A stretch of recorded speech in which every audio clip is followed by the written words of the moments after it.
காதல் கொண்டு அதை நிரப்ப வேண்டும் இந்த அல்லி ராணி குளிக்க.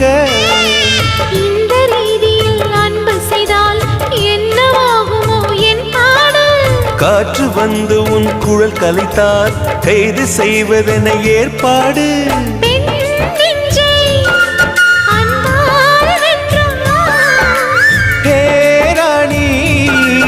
அந்த இந்திரலோகத்தில் நான் கொண்டு தருவேன் நான் ஒரு பூவீதம்.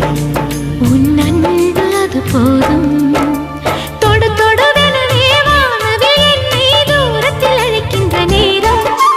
விடு விடுவெனவே வாலிப மனது விண்வெளி விண்வெளி ஏறும். மன்னவா ஒரு கோயில் போல் இந்த மாளிகை எதற்காக? தேவியே என் ஜீவனே இந்த